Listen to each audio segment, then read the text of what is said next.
Bilang bahagi ng pagpapatibay ng ugnayan sa komunidad at pambansang pulisya, matagumpay na isinagawa ang information drive at awareness campaign sa mga residente ng Barangay 105 Tondo, Manila nito lamang Mayo 28 taong kasalukuyan, araw ng Huwebes sa ganap na alas 8 ng umaga sa Barangay 105 Tondo Covered Court.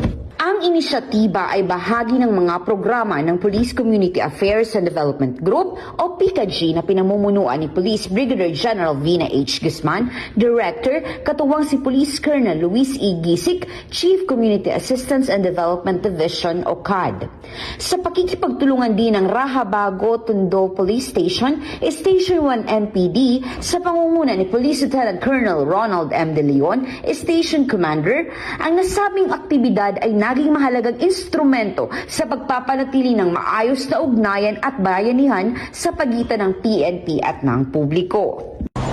Maraming salamat po sa ganito aktibidad kasi po nasusugpo po yung krimen sa aming barangay. Maraming salamat po.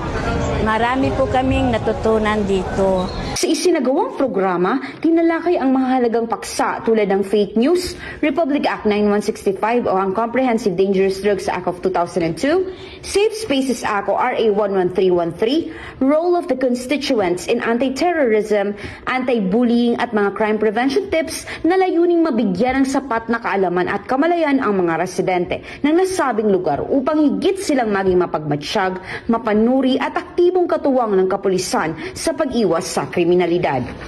Kasabay nito, nagsagawa rin ang mga kapulisan ng pamamahagi ng 300 food tax para sa mga residente bilang simbolo ng malasakit at tulong sa kanilang araw-araw na pamumuhay.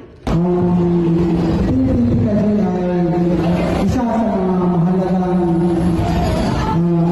tanggapan ng PNP upang maparating ang mga programa ng PNP ang ating pamahalaan.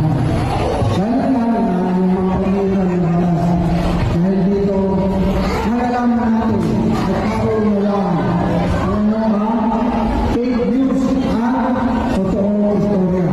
Sa pamamagitan ng aktibidad na ito, layunin na mapalawak ang kaalaman ng mga mamamayan at mapagtibay ang kanilang pakikipagtulungan sa kapulisan tungo sa pagpapanatili ng isang ligtas, maayos at mapayapang pamayanan.